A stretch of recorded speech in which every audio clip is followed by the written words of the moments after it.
예비군, 민방위 훈련장 같은 안보 특강은 가라. 여기 진짜 안보 특강이 있다. 김종대, 정욱식의 진짜 안보.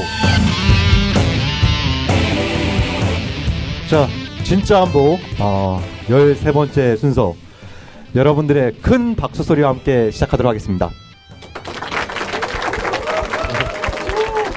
예, 오늘로 벌써 13번째 방송인데요. 공개 방송은 두 번째. 여기 그 고양시에서, 평화인권의 도시 고양시에서 또 이 고양시의 여러 인사들, 또 주민들, 또 우리 어린이들까지 함께 모시고 방송 시작하게 돼서 정말 기쁘게 생각합니다. 저는 평화네트워크에서 일을 하고 있는 정욱식이라고 하고요. 안녕하십니까. 고향에 오늘 처음 와봤습니다. 디펜스 21의 김종대 편집장입니다. 감사합니다. 예, 따뜻하게 맞이해서 감사합니다. 어떻게 고양시 처음 오신 소감이 좀 어떠십니까? 밤에 와서 예. 출발할 땐 화냈어요. 예. 도착하니까 깜깜해요. 예. 그런데 또 우리가 여행할 때 외지의 어두운 낯선 불빛을 봤을 때, 그 멀리 왔을 때 그 느껴지는 우수, 비도 와요. 네. 예, 그랬을 때 참 굉장히 좀 뭔가 허전한 느낌이 들고 객지에 온 느낌인데, 막상 여기서 이제 여기 고향에 계신 분들을 많이 모이셨는데요. 얼굴을 뵈니까 마음이 이제 후끈후끈 바뀝니다. 그러니까 참 뭔가 정이 있구나. 네. 풋풋한 정이 있는 동네 같습니다. 이렇게 즉흥적으로 질문을 드려도 항상 이렇게 준비된 답변을 해주셔서 제가 좀 골탕을 먹이려고 해도 골탕을 먹일 수가 없습니다. 이런 어떤 좀 내공을 도저히 당할 수 없다라는 걸 거듭 확인할 수 있을 것 같습니다. 오늘 진짜 안보 공개 방송은요, 1부, 2부 이렇게 나눠서 진행이 될 텐데요. 1부 때는 우리 고양시에서 세 분의 이야기 손님을 모셔서 이 금정굴 사건을 비롯한 고양시의 주요 현안들을 함께 이야기 나누는 시간을 갖도록 하고요. 2부 때는 김종대에게 물어봐, 무엇이든 물어보세요라는 코너를 가지고 그동안 우리 그 진짜 안보 게시판에 청취자 여러분들이 올려주신 질문들, 또 그리고 이 지금 함께 자리하고 계신 우리 방청객 여러분들이 자유롭게 질문을 해주시면 우리 김종대 편집장께서 혹은 제가 답변을 드리는 것으로 이렇게 2시간 채우도록 하고요. 또 특별히 지금 그 2부 시작하면서는 우리 동네 기타라고 이 고양시 덕양구 지역에 엄마 아빠들이 모여서 이렇게 좀 이제 기타 치고 노래 부르는 그런 모임이 있습니다. 그래서 또 축하 공연까지 또 준비를 해주셨는데요. 저희 진짜 안보가 지향하는 게 좀 신나고 유쾌한 안보입니다. 이 신나고 유쾌한 안보를 하는 데서 또 음악과 노래가 빠지면 안 되지 않겠습니까? 그래서 우리 또 특별히 모셨으니까 여러분들 많이 기대해 주시고요. 그럼 이제 본 방송에 앞서서 우리가 또 전하는 말씀, 또 우리 평화네트워크 인턴들이 준비하신 우리 주간 브리핑 하이파이브 듣고 본 방송 시작하도록 하겠습니다. 남성 여러분, 값비싼 옷을 입어도 폼이 안 나고 운동할 시간은 없으시다고요? 늘어진 뱃살과 튀어나온 가슴살 때문에 고민이십니까? 입는 순간 경험하시게 될 서프라이즈! 바디뷰 프리미엄은 고가의 스포츠웨어에 쓰이는 아쿠아엑스 원사를 사용, 최첨단 공법으로 탁월한 보정력과 신축성, 가공할 흡수력을 겸비했습니다. 우와, 정말 신기해요. 늘어진 가슴이 근육처럼 탄탄해지고 올챙이 같았던 뱃살도 올라보게 들어간대요. 바디뷰 대단합니다. 입는 순간 몸짱이 되는 남자 보정 속옷 바디뷰. 포털 검색창에 바디뷰를 검색해보세요. 구매하실 때 배송 메시지에 국민TV라고 적어주시면 고가의 사은품을 드립니다. 우리 아이 학교폭력 당하나? 요즘 말도 없고 무슨 고민 있나? 올 시간 지났는데 어디지? 이젠 걱정하지 마세요.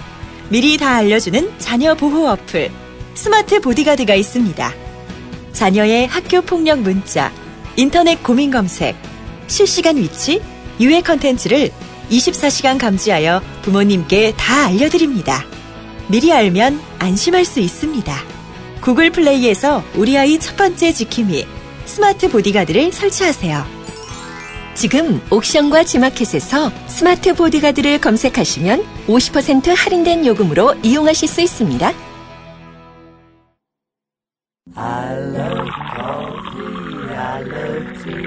500원으로 즐기는 나만의 커피. 원두 쇼핑몰 헝그리 커피. 최정상급 로스터가 1년 이하 최고급 뉴크롭 생두를 로스팅해 즉시 배송해드립니다. 대량 구매 시 가격이 할인됩니다. 검색창에 헝그리 커피를 검색하세요. 헝그리커피.com. 헝그리 커피에서 원두를 구매하시는 분들께는 차량용 국민TV 스티커 2매를 함께 보내드립니다.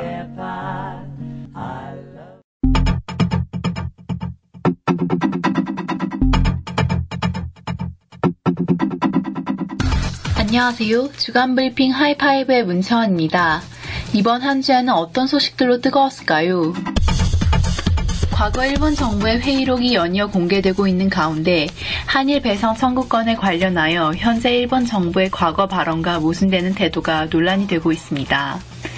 최근 일본 측은 일관성 있게 1965년 한일 청구권 협정 때 한국 법원이 판결한 징용 피해 배상을 포함한 개인 청구권 관련 문제를 모두 해결했다고 주장했습니다.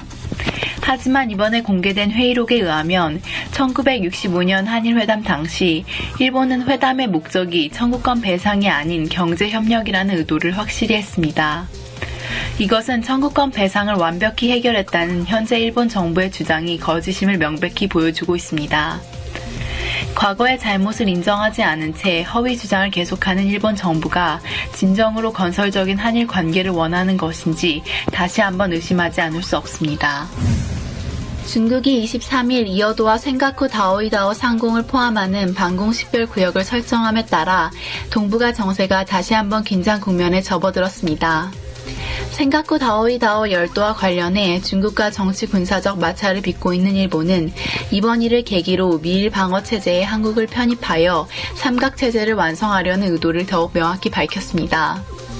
이에 중국은 일본의 강경한 대응을 하면서도 한편으론 한국 정부의 방공구역 협의 의사를 표현하는 유화적인 태도를 취하며 상반된 모습을 보여 그 의도에 대한 의구심을 불러일으켰습니다. 전문가들은 이러한 중국의 상반된 태도는 한국이 미일 대중 견제 구도에 포함될 것을 우려한 조치라고 분석하고 있습니다. 미국의 저명한 국제정치학자 한스 모겐소는 외교에 임하는 정치인에게 가장 중요한 덕목은 신중함이라 역설합니다. 바로 지금이 한국의 정치 지도자들이 그 덕목을 발휘할 때가 아닌가 싶습니다. 국가안보에 지장을 줄 수 있는 방위 외교 관련 정보를 보호할 목적으로 발의한 특정 비밀 보호 법안이 26일 일본 중의원을 통과했습니다. 이 법안은 그동안 안보 관련 정보활동의 평화헌법 준수 여부에 대한 국민의 알 권리를 침해한다는 비판을 받아왔습니다. 하지만 중의원과 참의원에서 집권자민당이 압도적인 의석수를 확보하고 있어 특정 비밀 보호 법안은 큰 이변이 없는 한 입법화될 것으로 예상됩니다. 이에 일본 시민사회단체들은 집회와 가도행진을 하며 법안의 입법화를 적극적으로 반대하고 있습니다. 안보 위협은 타국으로부터 일방적으로 오는 것이 아니라 자국의 행동이 타국의 안보 불안을 자극함에 따라 조성된다는 안보 딜레마를 일본 정부가 직시한다면 지금은 안보력 행사를 강화하기 위한 법안 통과에 집중할 것이 아니라 과거 침략의 역사를 진심으로 사죄하는 것이 우선해야 함을 명심해야 할 것입니다. 이것이 일본의 진짜 안보, 동아시아의 진짜 안보를 위한 길입니다. 영국 항공방위산업체인 BAE 시스템스가 한국 공군의 주력 전투기인 KF-16기의 성능 개량을 맡을 것으로 전망됩니다. 현재 성능 개량에 관한 미국 국방부와 BAE 시스템스 간의 계약 체결은 마무리된 상태이며 미국 의회의 승인을 기다리는 중입니다. 총 11억 달러의 비용이 지출되는 이 대규모 성능 개량 사업은 KF-16기의 소프트웨어 업그레이드는 물론 방어력과 미군 공군과의 상호 호환 능력 향상 등 전면적으로 이루어질 것으로 보입니다. 국가 안보를 위해 고성능 무기를 구입하고 보관 관리하는 것은 중요합니다. 하지만 강력한 국가 안보는 시민들에게 안보를 일방적으로 강요함으로써 얻어지는 것이 아니라 시민들이 자발적으로 참여하도록 하는 건강한 사회를 만들므로써 얻어지는 것임을 잊어서는 안 될 것입니다. 지금까지 주간 브리핑 하이파이브의 문채원이었습니다. 네, 하이파이브 잘 들으셨습니까? 예. 우리 인턴들이 나날이, 이렇게 우리 성장하고 있다는 걸 우리 여러분들께서도 확인하실 수 있을 것 같아요. 듣긴 뭘 들어. 내일 방송에서 들으세요. 네. 네, 우리 진짜 한번은 매주 수요일 4시부터 6시까지 국민TV를 통해서 라이브로 들으실 수 있고요. 그 이후에는 팟캐스트 혹은 팟빵에서 이제 들을 수 있다는 거 말씀드리도록 하겠습니다. 그러면 이제 본격적으로 방송을 시작해야죠. 네. 예, 오늘 어떤 손님들을 모셨는지 우리 김종대 편집장께서 좀 소개를 해주시죠. 네, 아주 훌륭한 분들 오셨습니다. 신기철 금정굴 평화재단 연구소장님 모셨습니다. 네, 반갑습니다. 예, 조금 머리가 많이 숱이 적으세요. 좀 관리 좀 하셔야 될 것 같은데. 예. 그런데 인상은 굉장히 서글서글 하십니다. 멀리서 보면은 좀 나이 들어 보시고, 가까이서 뵈면은 조금 젊어 보이세요. 예, 동안이라고 합니다. 가까이서 보시면. 예, 그 다음에 김향근 고양 노동포럼 대표 나오셨습니다. 네, 반갑습니다. 김향근입니다. 네, 감사합니다. 그 다음에 이재정 고양 시민사회단체 연대회의 사무국장님 나오셨습니다. 예, 반갑습니다. 저희 이름이 고양 시민사회 연대회의거든요. 잘못했어요. 예. 그렇습니까? 네. 이건 누가 잘못한 거예요, 이거? 예, 뭐 잘못은 제가 하겠죠. 예. 벌점 하나. 네. 자, 오늘 세 분이 전부 안경 쓰셨네. 예. 고향에서 아주 다양한 어떤 시민단체 또 평화운동, 그 다음에 이제 뜻있는 일 많이 하고 계십니다. 자, 이제 정 대표도 고향 사시죠?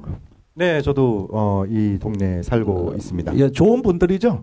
네, 이렇게 알고 계신 분도 계시고, 책을 통해서만 또 뵀던 분도 계시고, 오늘 처음 만나 뵙는 분도 계신데요. 말씀이 나온 김에 보니까 우리 신기철 수석님께서 오늘 말씀을 나눌 주제인데요. 진실, 국가 범죄를 말하다. 금정굴 사건으로 본 민간인 학살. 이런 또 책을 내셨어요. 예, 그래서 이 금정굴 사건. 저도 고양시에 살고 있습니다만 가끔 매체나 또 지인들을 통해서 얘기를 듣고 있습니다만 좀 우리가 좀 깊숙한 얘기는 잘 또 모르는 얘기에서 또 오늘 이 자리에서 또 좀 더 깊숙한 내용을 알고 싶은 분들은 또 이 책을 통해서 좀 이 사건에 대해서 좀 우리가 알 수 있는 계기가 되었으면 하는 그런 바람입니다. 자, 그러면 사실 저도 많이 궁금한데요. 우리 신기철 연구소장님. 자, 금정굴 사건. 도대체 어떤 사건입니까? 말씀은 많이 들어서 아실 수도 있고 그런데요. 실제 많이 이렇게 왜곡돼서 알려져 있는 경우들이 많이 있습니다. 간단히 말씀드리자면 어쨌든 이 사건은 한국전쟁 발발과 동시에 그리고 수복하면서 발생된 건데 흔히 여러분들 잘 아시는 백선엽 씨나 그리고 김창룡 씨 이런 분들이 직접 관련되어 있는 사건들입니다. 근데 거기까지 아시는 분들은 좀 드물죠. 그러니까 금정굴 사건하고 백선엽 장군 또 김창룡 씨 이런 분들이 또 연관이 있다는 말씀이신가요? 그렇지요. 예. 사건의 전후 배경 그리고 발생하고 난 이후의 문제라든가 이런 걸 보시면은 바로 직결되어 있다는 걸 좀 말씀드릴 수 있겠습니다. 아마 쭉 말씀드리면 1시간 가까이 떠들어야 될지도 모르는데 어쨌든 중간중간에 이렇게 잘라주시고 그러면 좋을 것 같고 어디서부터 말씀드려야 될지 모르겠습니다. 자, 우선 사건 개요부터 좀 설명을 해주세요. 예, 이 사건은 9.28 수복 직후가 되겠습니다. 인천상 작전이 벌어지고 난 다음에 날짜로 말씀드리자면은 1950년 10월 5일부터 10월 6일부터 10월 26일 사이에 180에서 200명의 주민들을 인민군 점령 3개월 동안에 협력했다는 이유로 이제 고향 금정굴이라고 하는 곳에서 탄현동에 있는 곳에서 학살을 한 20여일 동안 학살한 그런 사건입니다. 네. 그 학살 주체는 누굽니까? 고향 경찰서가 되는데요. 고향 경찰서는 당시에 군 검경 합동 수사본부라고요. 김창룡이라고 하는 사람이 대장이었고 오제도나 이런 사람들이 좀 관련이 되어 있었죠. 김창룡이라는 사람이 지휘하는 조직 안에 고향 경찰서가 속해 있었고 거기에서 그들의 지휘로 벌어지게 됐던 겁니다. 네, 그러면은 그들이 양민을 학살할 때 어떤 절차를 거쳤습니까? 일단 사람들은 경찰들은 이제 인민군 점령 당시에 어떤 사람이 부역을 했는지를 알 수가 없었어요. 네. 다 이제 도망가기도 했고 후방으로 피해 있기도 했지만 이 사람들이 들어와서 누가 부역했는지 알 수가 없으니까 제일 쉽게 할 수 있었던 방법은 정말 부역했던 사람들을 매수하는 겁니다. 협박해서 네. 아는 사람을 불어라라고 얘기를 하는 겁니다. 네. 그러니까 실제 부역한 사람들에게 뭐 그 사람들 얘기 아니고서는 부역자를 알 수가 없으니까 그래 대표적인 사람들이 이제 그 태극단 그건 뭐 아시는 상식하고 다르실 겁니다. 예. 태극단이나 실제로 자유대장 했던 사람들이나 이런 사람들이 그 경찰 산하에 들어오게 됩니다. 네. 그게 이제 의용 경찰대라고 고향 경찰서에서 그렇게 불렀는데 이 사람들 통해서 이제 주민들을 이제 연행해 오게 되죠. 예. 근데 이 연행을 해오게 되는데 그 이제 본인들이 이제 어떻게 되는지 모르니까 이제 그러니까 진짜 부역 혐의를 받았던 사람들이 떠넘기게 되는 겁니다. 자신의 책임들을 죄가 없는 사람들. 네. 그러니까 뭐 쉽게 말씀드리자면은 당시에 뭐 그 국군이 수복이 되게 되면은 실제 부역했던 사람들이 떠납니다. 네. 기록으로 다 확인되는 것들인데 9월 10일쯤 되면은 이미 그 무정부 상태에 들어갑니다. 고양시는. 네. 그러니까 그 자위됐던 분들이나 아니면 내무소나 이런 사람들이 다 북으로 떠나고 아무도 없는 상황이 됩니다. 그러니까 수복돼서 잡히면 죽을 것 같은 사람들이 그분들은 이미 떠났고 그렇죠. 가고 남은 사람들인데 남은 사람들 대상이네요. 네. 예. 그러니까 뭐 부역의 정도가 약할 수도 있고 그리고 그 가족들입니다. 대부분. 예, 대부분 그 가족들이 그러니까 이렇게 누군가에서 고발에 의해서 끌려가게 되고 끌어가는 사람들은 이제 그 아까 말씀드린 치안대원들이 되는 거고 의용경찰권이나 이런 사람들이 되게 되는 거죠. 네. 이분들을 이제 잡아가면은 경찰서에서 취조를 합니다. 조사를 해서 A등급, B등급, C등급 나눕니다. 네. 부역 정도가 심하다고 생각하는 사람들은 A등급이고 네. 뭐 그다음에 순서대로 B등급, C등급 나누게 됩니다. 그래서 처음에 학살이 진행될 때 이제 A등급부터 하게 되죠. 네. 결국은 이제 C등급까지 거의 다 학살을 하게 되는데 그게 10월 25일입니다. 그때까지 학살이 진행되게 되는 거죠. 금정굴에서요? 그렇죠. 예. 예, 몇 분이나 돌아가셨습니까? 돌아가신 분 지금 180에서 200명으로 나오고 있고요. 네. 저희 그 유족분들이 1995년도에 그 유고를 발굴했을 때 그때는 이제 우측 대퇴고를 기준으로 해서 153구가 나왔습니다. 네. 그래서 최소한 153명 그리고 이제 그 문서에 따르면은 180에서 200명 이렇게 바라보고 있죠. 지금도 계속 유골 발굴 작업은 진행되고 있습니까? 유골 발굴은 마쳤고요. 또 다른 가능성들이 있기는 있는데 그 아직까지 그 현장에서는 지금 더 이상 발굴은 안 되고 있습니다. 예, 그 정부 차원에서는 어떤 지원이나 어떤 노력이 있었습니까? 지금 최근에 뭐 고양시장님 정도가 그 유골을 이제 그 서울대 병원에 그 임시안치돼 있었는데 그걸 이제 재작년에 그 청화공원이라고 하는 납골 땅으로 임시로 옮기는 그런 상태입니다. 이제 그 정도 외에는 사실 특별하게 진행되고 있는 게 과정 중에 있습니다. 예. 그러면 굉장히 오랜 시간 노력을 하셨는데요. 지금 재단 설립은 언제 하신 건가요? 예, 올해 지난 5월 달에 했습니다. 예. 그 재단은 이제 이 금정굴에 희생되신 분들 어떤 그 혼을 기리면서 나름대로 또 평화와 인권 쪽으로 이렇게 영역을 확대하고 계시는 거죠? 예, 그런 걸 목표로 하고 있습니다. 네. 어떻게 잘 되십니까? 지금 최선을 다하고 있는데요. 잘 돼가고 있습니다. 예.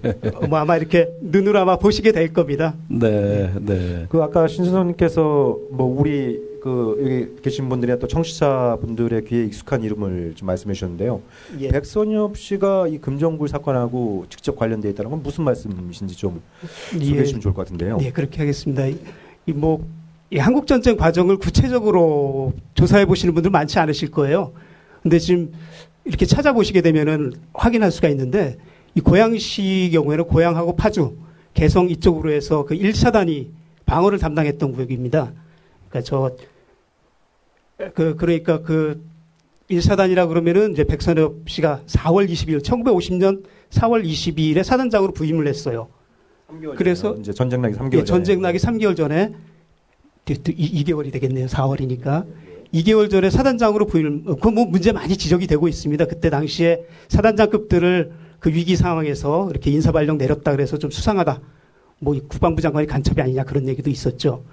그때 4월 22일에 백선엽이라고 하는 사람이 사단장이 돼서 제일 먼저 한 게 작전을 변경하는 거였어요. 그게 뭐냐면은 일직선상으로, 제가 말씀드린 거는 그 백선엽 장군의 그 사람의 회고록에 나와 있는 얘기입니다. 일직선의 방어선상에 있는 작전 계획을 임진강 쪽으로 몰아요.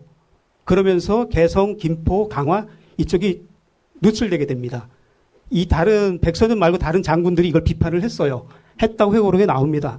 근데 백선엽 씨는 뭐가 됐는지 모르지만 자우지 4월 달에 부임을 해놓고서 작전 계획을 변경하고 본인은 6월 달에 그 고위 장교부 훈련이 있습니다. 시흥의 군사학교를 이렇게 들어가 버리게 되죠. 결국 뭘 했는지 모르지만 실제 전쟁이 6월 25일에 났을 때 김포 쪽이 전부 뚫게 됩니다. 그게 뭘 의미하냐면은 그러니까 6월 25일 당일날 저 강화 쪽 그 개성 쪽에는 17년대 백선엽 씨의 동생이죠. 백인엽 씨가 연대장을 하고 있는 17년대인데 17년대가 바로 전쟁 나자마자 도망가 버립니다. 또 죄송합니다. 그 작전 계획에 의해서 후퇴를 합니다. 인천하고 이쪽으로 다. 거기는 이제 방어가 막 뚫려버려요. 근데 정작 이제 백선엽 씨도 1사단장도 그쪽을 다 뚫어버립니다.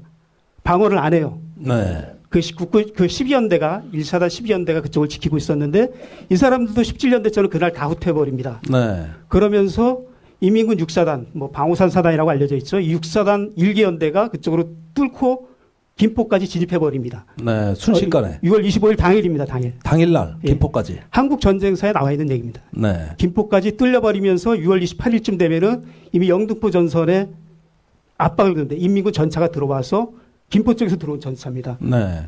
흔히 알고 계시기는 그 영등포 전선이 붕괴된 게 7월 3일에 한강을 건넌 전차에 의해서 붕괴됐다고 알려져 있습니다. 근데 한국 전쟁사를 보면은 이미 한강의 전차를 넘기 이전에 서쪽에서 김포 쪽에서 전차가 들어와서 공격을 가합니다. 네. 거기에서 와야 되기 시작합니다. 영등포 전선이 와야.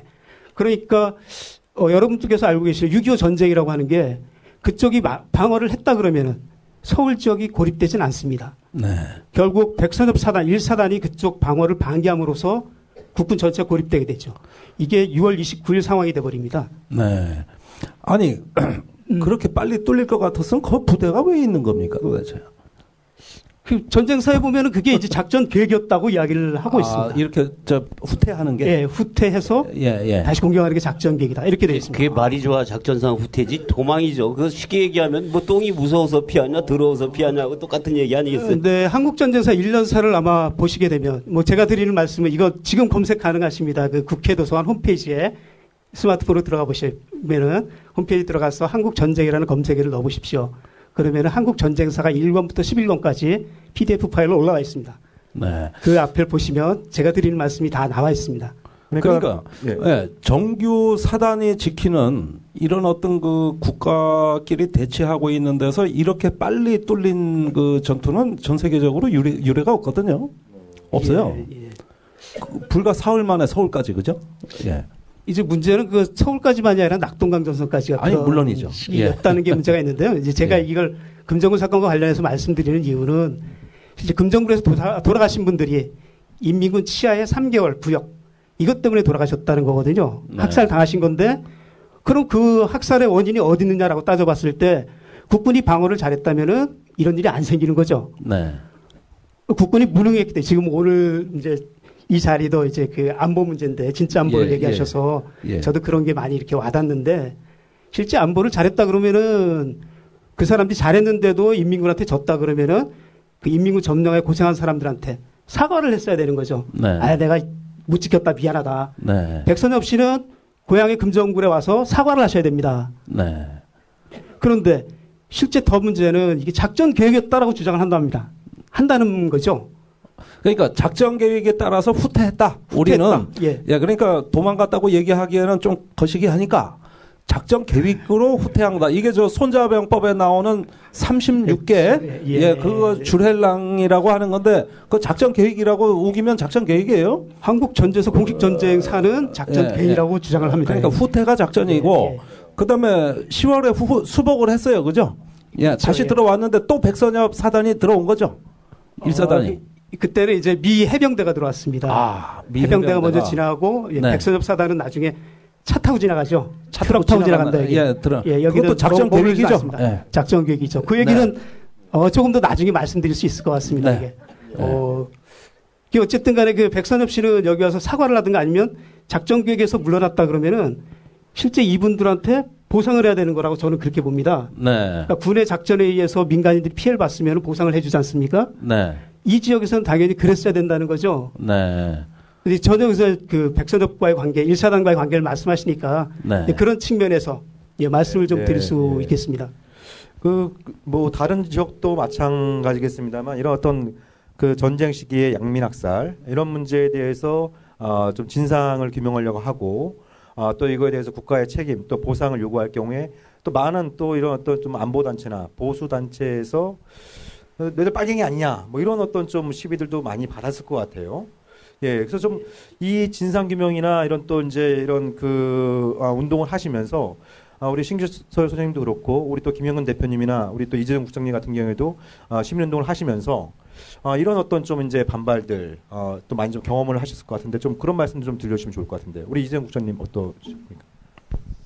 저 같은 경우도 2000년부터 여기 금정굴 공대위의 집행위원으로 활동을 했는데요.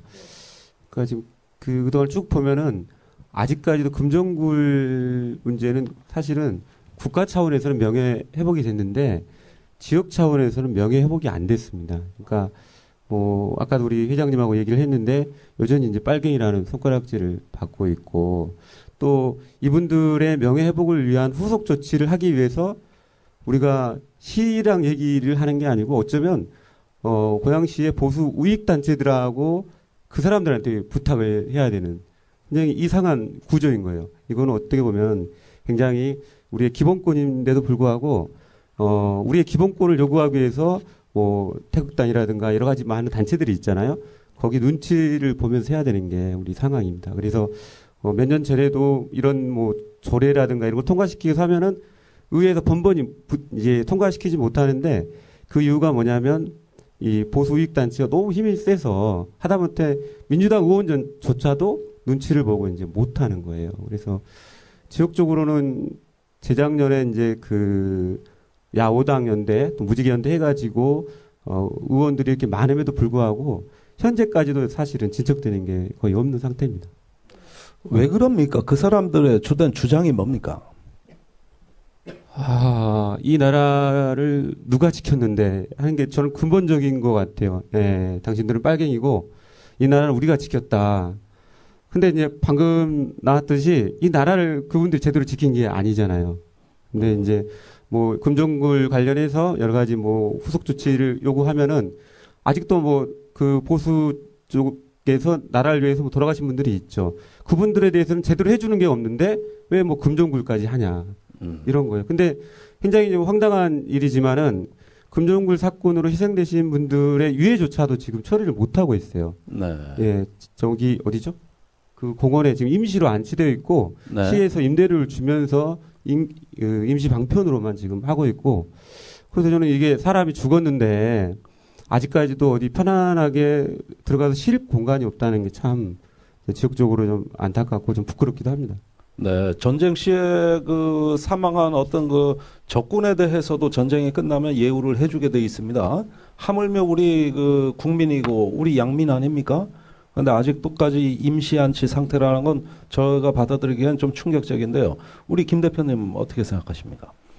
야, 아까 우리 정욱씨 대표님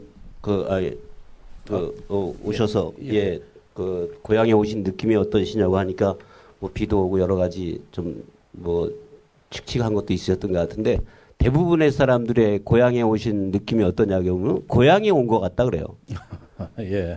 그러니까 이제 그만큼 여기 있는 분들이 그런 면에서 상당히 마음들이 따뜻해요. 네. 그래서 이걸 하나 이제 지역의 문제로 보고 함께 하기 때문에 이제 지금 현재로 볼 때는 뭐 이게 너와 나의 문제이기보다도 이제 우리의 문제로 이제 끌어안고 가기 때문에 그 문제를 가지고 트집을 잡는 사람들도 곧 전 설득이 좀 되지 않을까 이런 생각을 가지고 있습니다. 사실 이제 이 진짜 안보 문제를 가지고 나왔을 때 저도 이 진짜 안보라는 게 도대체 뭔가 그러면 이제 이게 상식적으로 생각할 때 그럼 가짜 안보도 있는 건가? 진짜 가짜가 있다라는 건 결국은 짝퉁이 있다라는 얘기거든요. 네. 이 짝퉁을 만든다라는 거는 진짜에 준하는 짝퉁을 만들었을 때 그만한 가치를 얻을 수 있기 때문에 짝퉁을 만드는 거예요. 네. 진짜의 값을 받지 못하면 짝퉁을 만들 이유가 없잖아요. 네. 그렇다라 그러면은 진짜 안보라는 말에는 마케팅이 숨어 있구나. 예리하십니다. 네, 이게 저희 방송에 대한 분석까지 또 그래서 해주시고. 사실은 이 마케팅이라는 것은 상품의 질에는 원래 관심을 갖지 않는 게 마케팅이에요. 상품의 가치만 올려놓는 것이 마케팅입니다. 네. 상품의 질은 나중에 문제예요. 그렇기 때문에 상품의 본질을 찾지를 못하죠. 그럼 안보라는 것을 갖고 마케팅을 했다 하면 안보의 본질을 찾지 못한 거예요. 그러니까 미래에 대한 불안과 자기의 가치 중요성만 가지고 가니까 이게 항상 부딪혀왔던 거거든요. 네. 근데 이분들에게 이 평화라는 안보에 동반된 가치를 가지고 설득을 하면은 저희는 자신이 있다고 봐요. 네. 특히 고양시 같은 데에는 우리 뭐 통일운동 하던 사람들이 늘상 8.15 때만 되면 갔던 데가 어딥니까? 통일로잖아요. 고양시를 지나가고 있는 도로예요. 통일로는 고양시를 거치지 않으면 못 갑니다. 그 다음에 우리 지금 남북교류의 최고의 핵심 도로가 어딥니까? 자유로잖아요. 이 자유로의 대부분이 고양시에 있어요. 그럼 이 남북을 잇는 두 도로가 고양시를 지나가고 있다라면 고양시는 평화도시로서의 자격을 가지고 있는 거잖아요. 그 내용을 가지고 그분들을 설득해 들어가면은 이런 마케팅식 가짜 안보 논리를 내세우지 말고 진짜 평화가 공존했을 때 우리 함께 풀 수 있다라는 논리를 갖고 설득에 들어가면은 태극단에 뭐 했던 분들이나 또 그때 사실 아까 우리 신기철 소장님 얘기하셨던 그게 그때 어떤 절차를 가지고 그분들을 학살을 했느냐고 하면 없거든요. 코 바른 거예요. 저도 지금 요즘 가끔 뭐 저는 이제 요즘에는 검찰 조사 다 끝나고 벌금까지 다 끝나서 이제는 그런 거 받으러 다니는 저건 없는데 검찰 조사 받으러 가면 지금도 그런 짓을 해요. 코 바르라고.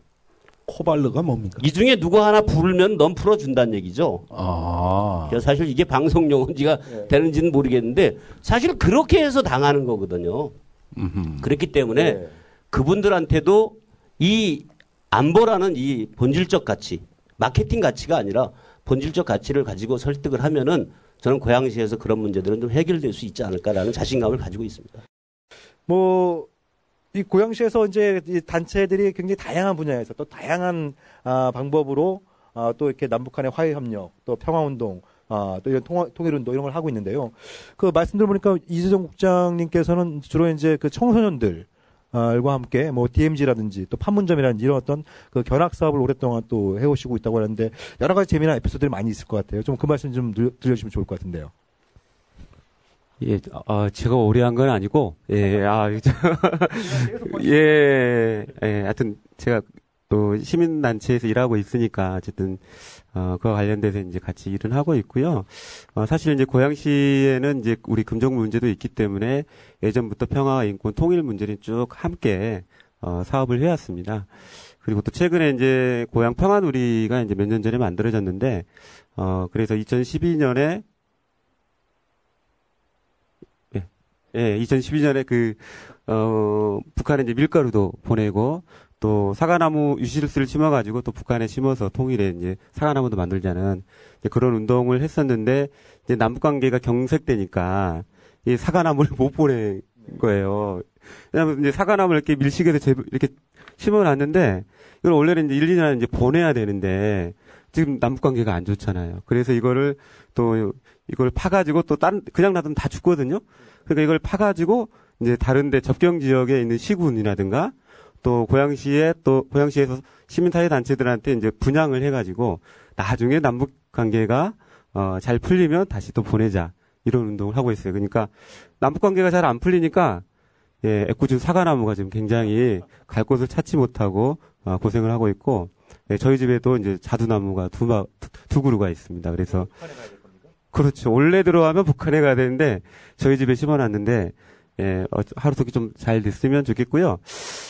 이제 제가 올해 이제 초등학생들이랑 또 이제 같이 판문점도 가보고 또 도라선역도 가봤어요. 근데 참 이 통일이라고 하는 게 사실 머리로만 하는 건 아니라고 생각을 하거든요. 제가 재작년에 중국 단둥에 갔을 때 압록강 철교 앞에서 사진을 찍었는데 이 압록강 철교가 중국 쪽만 복원이 됐어요. 그리고 거기서 북한으로 넘어간 곳은 지금 아직 전쟁 이후로 복원이 안 됐거든요.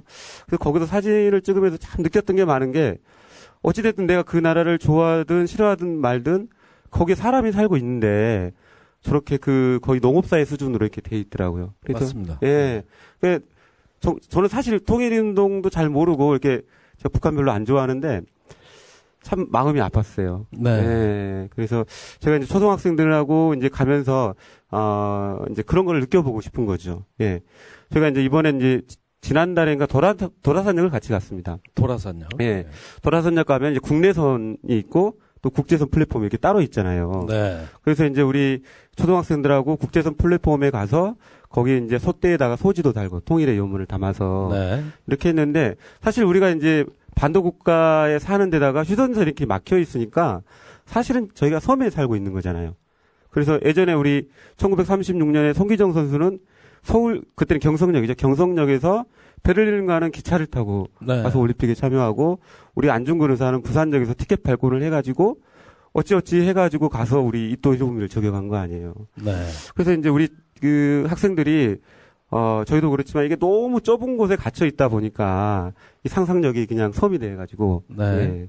그래서 이제 거기 가서 소지도 달면서 우리가 좀 뭐 대륙의 꿈이라고 하면 좀 그러긴 한데 어쨌든 좀 더 자유로운 세상을 꿈꾸는 그런 것들 많이 해봤고 그런 것 예. 네. 그러면은 우리 초딩들을 만나시면 우리 또 이게 아주 호기심이 많은 우리 어린이들이 굉장히 많은 질문들을 할 것 같아요. 네. 우리 초딩들이 가장 궁금해하는 또 가장 많이 받아온 질문들은 좀 어떤 것들이 있었나요? 초딩들이 좀 갑자기 기억이 안 나는데요. 초딩들의 질문보다도 같이 갔어요. 돌아올 때 아이들한테 물어보면 뭐가 제일 기억이 남냐? 북한 사람 봤다는 거예요.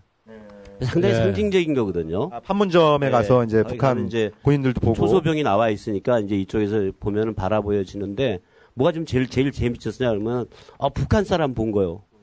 사실은 이제 그게 우리가 보면 가장 안타까운 거죠. 거기는 사람이 아니라 무슨 괴물이 사는 줄 알고 있는 것 같은. 근데 우리하고 똑같이 생긴 사람이 거기서 똑같이 고초를 서고 있는 걸 보면서 아마 그런 면에서 아이들의 생각들이 많이 바뀌지 않을까라는 생각을 해요. 네. 그러니까 일단 그쪽에도 사람이 있으니까 우리가 판문점 가면 건너편에 항상 보이는 건 아닌데 초병이 이렇게 서 있잖아요. 예. 맞습니다. 그러면 그 초딩들에 가서 이제 북한 고인들 보면 사람이네 막 이러고 그럽니까?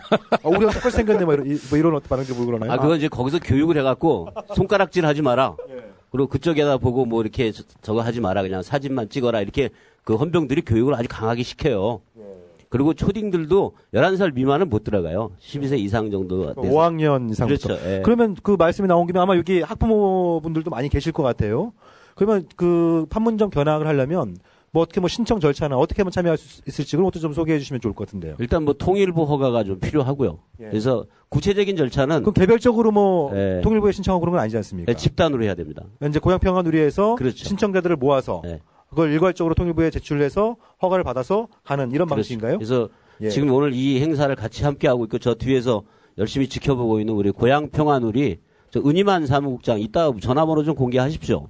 이렇게 해서 연락을 주시면은 그럼 잠깐 나오셔서 아니 굉장히 많은 분들이 관심을 갖고 계세요. 특히 여기 보면 이 대안학교에 또 학부모들도 많이 계시기 때문에 대안학교 차원에서 또 이제 DMZ 현장 방문하고 그러면 참 의미 있는 사업일 것 같거든요. 그래서 우리 그 고향평화누리 은희만 사무국장님께서 잠시 박수 한번 쳐주세요.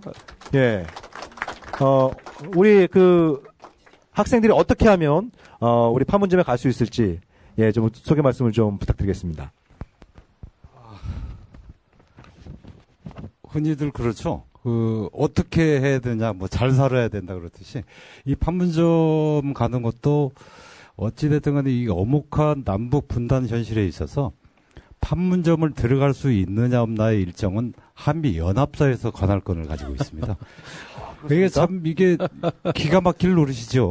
작전권만 갖고 있는 것이 아니라 그 판문점 방문 권한도 연합사가 갖고 있습니까? 예. 그래서 그네들의 작전 일정에 그 방해가 되지 않는다 그러면 그 출입을 허가하고 또 그게 또 되더라도 복장서부터 나름대로 이 판문점이라는 게 남북 분단 현실에서 70년대에 뭐 도끼 만능 사건 같은 것도 있었고 그래서 나름대로 성지다 이러면서 여름에 흔히들 얘기해 쪼리, 슬리퍼, 반바지 또 무릎 위에 올라가는 미니스커트는 못 입어야 되고 뭐 이게 엄혹한 현실입니다. 근데 또 그 판문점을 주로 이제 그 외국인들한테 그 소개하는 그 투어 상품으로 개발돼 있어요. 그걸 이제 미군에서 관할을 하는데 그네들은 더 뭐 반바지도 입고 가고 민소매 티도 입어도 상관없는데 실질적으로 저희 학생들이 갔는데 쫄쫄이 바지 입었다고 못 들어가고 뭐 그런 사례가 있었습니다. 그래서 그 학생들이 복장이나 신발이 불량하다 그래요. 3명이 못 들어갔는데 저도 덩달아 그네 학생들을 놔두고 들어갈 수가 없으니까 저도 같이 그 옆에서 이제 1시간 반 정도 판문점 투어하는 시간 동안 그 아이들을 위로하고 이게 남북 분단의 현실이라는 걸 또 그네들한테. 그러니까 우리 은국정님의 말씀의 요지는 지금 그 말씀하신 거에 반대로만 하면 판문점에 갈 수 있다. 이런 말씀이신가요? 글쎄요. 원칙과 기준이 없으니까 꼭 반대로 한다고 해서 된다. 그건 또한 장담 못 하겠습니다. 예. 아니, 그런데 쫄쫄이의 반바지에 미니스커트 입고 가면은 심리전 효과가 더 좋을 것 같은데. 그러니까요. 북한에 뭐 심리전 대해서. 말씀이 나와서 그렇습니다만 저기 강원도 양구의 을지전망대 혹시 우리 편집장님 가보셨습니까? 아니, 못 가봤어요. 거기가 이제 북한의 그 지피, 북한의 초소하고 한 700m, 그러니까 그 한국의 지피 중에서 가장 가까운 거리에 있는데요. 그 을지전망대에 가면 그 옆에 수영장이 있습니다. 야외 수영장이 있거든요. 근데 고지도 굉장히 높고, 여기서 수영할 일이 없을 것 같아서 제가 물어봤습니다. 그래서 이 수영장이 무슨 정도냐? 이게 대북 심리전을 위해서 만든 거랍니다. 아하. 그래서 옛날에는 거기서 미스코리아 수영복 심사를 거기서 했답니다. 아하. 그 일지정만대 그 수영장에서 야외 수영복 심사를 거기서 했다 그러는데 그 심리전 효과는 너무 치명적이에요. 그러니까 이건 너무 치명적이에요. 북한도 바로 자기들도 수영장 만들어 갖고 예. 맞대응을 했다라고 이렇게 그거는 실패할 수밖에 없는 전략인데 우리 흔히 하는 말로 남남북녀라 그러잖아요. 북쪽 이 말씀은 편집해 주십시오. 우리 여성 청취자들도 굉장히 많기 때문에. 이거 굉장히 중요한 주제입니다. 이거 그러니까 쫄쫄이 미니스커트 이런 것들은 뭔가 이렇게 우리 권위적인 발상에 개입돼 있는 것 같아요. 그렇죠. 북한의 흐트러진 모습을 보여주면 안 된다. 이런 판단이 혹시 내재된 거 아니겠습니까? 근데 그 정국식 대표 얘기를 듣다 보니까 지금 작년 대선에 국정원 심리단전 시끄럽지 않습니까? 요새? 시끄럽습니다. 사이버 사령 뭔가 지금 이 방송을 들으면은 정책적인 변화가 있지 않을까, 그네들한테. 네. 한번 이걸 CD가 됐든 뭐가 됐든 그쪽에 한번 전달해 주는 건 어떨지. 제가 남재준 원장한테 보내겠습니다. 예. 그것도 하나 나오셔갖고 어떻게 하면 저기 판문점 갈 수 있지? 그것 좀 설명해 달라니까 매 쓸데없는 얘기만 하시는 것 같아요. 아니, 이거 중요해요. 근데 이게 판문점 가는 것보다도 오히려 지금 느껴야 된다는 것이죠. 이게 엄혹한 현실이라는 것을 부모들이 느껴야 우리 아이들한테도 가르칠 수 있고 부모들이 또 느껴야 또 행동할 수 있는 거고 아무튼 좀 더 내년에 더 확대할 생각인데요. 올해 같은 경우는 총 11회 갔었습니다. 한 달에 2번씩 고정적으로 그 신청을 해놨는데 불과 방문 날짜 20일 전에 통지를 해줍니다. 그렇게 하고는 5일 안에 바로 명단을 보내라. 신원조회 해가지고 바로 보내라. 그 되게 까탈스럽게 하네요. 그러게 말입니다. 저도 하긴 하면서도 미국이 이렇게 까탈스럽게 그렇게 심사를 하는 겁니까? 근데 제가 볼 때는 그 안에 일제 때 그 나카무라 형사들 그 안에 면세점이 있다고. 면세점이요? 네, 그러니까 이게 국내 이동이 아니라 국외 이동 정도의 어떤 그 행정적 출국 절차. 네. 우리 제 동창들한테 제가 이제 거기 갔다 온 걸 페이스북에다 올렸더니 동창들이 이제 전부 가자고 연락이 온 거예요. 그래서 제가 이제 거기 면세점도 있다 그러니까 회비 2만 원 내고 명품 가방 사러 가려고 죄다 신청을 하는 애들이 있더라고. 그래서 그 명품 가방 파는 면세점은 아니고 그게 그런 기념품 정도 파는 유엔사 관할 구역이라서 면세 지역인가 보네요. 근데 거기가 이제 판문점을 지키는 부대 이름이 우리 옛날 영화에도 나왔었잖아요. 이병헌이하고 이영애 나왔던 JSA 공동경비구. 거기 이제 군부대 PX인데 거기가 미군들이 그 한국군하고 같이 주둔하니까요. 그네들 상대로 이제 면세가 좀 일반이 있는 것 같고요. 저희가 판문점 견학하는 상태의 신분으로 가면은 일반 면세점 판매를 잘 안 하려고 그럽니다. 원칙이 그렇답니다. 근데 면세점을 운영하는 입장에서는 그게 크게 중요한 것 같지 매출을 올리는 문제니까 또 거기도 거기도 그렇게 보면 자본주의에 또 천병을 걷긴 걷는 문제인데 아무튼 좀 씁쓸했습니다. 그게. 우리 이제 이 판문점 견학을 비롯한 여러 가지 또 뭐 DMZ 또 다른 어떤 지역들 방문 프로그램도 많이 있는 걸로 알고 있으니까요.